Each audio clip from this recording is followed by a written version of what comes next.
In 1971, Ford released the Pinto. Small, cheap, perfect for young families and college students. They sold hundreds of thousands of them. But Ford knew something their customers didn't. If you got rear-ended, even at low speed, the gas tank would rupture and the car would explode. They knew this before they sold a single car, and they decided to sell them anyway.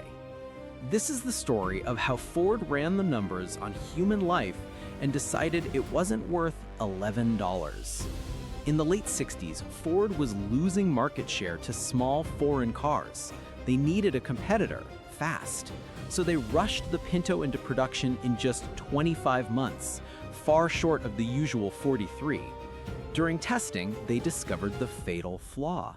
The gas tank was positioned behind the rear axle, and in a rear-end collision at just 21 miles per hour, it would puncture. Fuel would spray everywhere. The car would burst into flames. Ford's engineers knew exactly how to fix it. A rubber bladder, a reinforced bumper, moving the tank. Any of these would have worked. The cost? $11 per car. But this is where it gets dark. Ford did a cost-benefit analysis, a document now known as the Pinto Memo. They calculated how many people would die, how much those deaths would cost in lawsuits. Then they compared it to the cost of fixing every car. The math was brutal.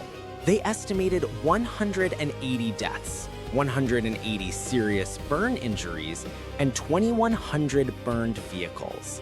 They put a price on each: $200,000 for a death, $67,000 for an injury, $700 for a car.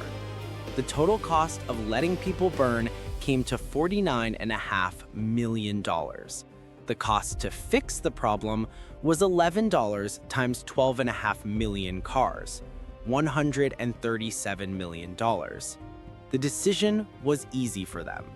Let people burn. It's cheaper. So they sold millions of Pintos, and people started dying, exactly as Ford predicted. 13-year-old Lily Gray was in a Pinto with her neighbor Richard Grimshaw when they were rear-ended on a highway. The car exploded.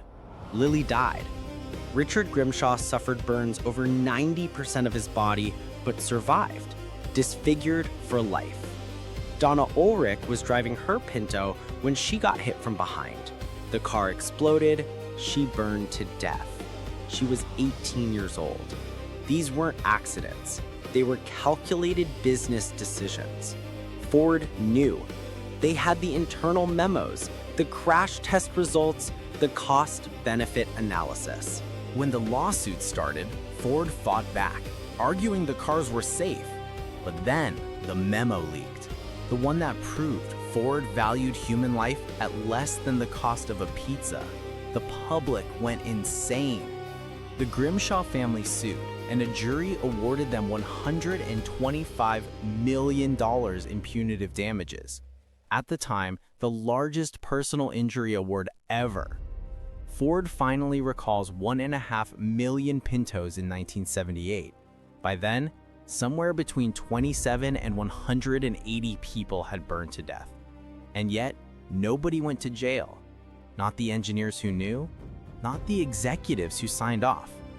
The Pinto became a case study in business schools, not as a cautionary tale, but as a textbook example of cost-benefit analysis.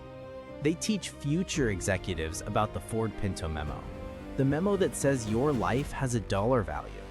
And if it's cheaper to let you die than to protect you, a choice will be made. $11. That's what they decided a life was worth. Lily Gray would be 66 years old today. Donna Ulrich would be 67. All the people who could have been grandparents, telling stories, living their lives, all for $11 they didn't want to spend. This is why we remember, because the moment we forget, they'll run the numbers again.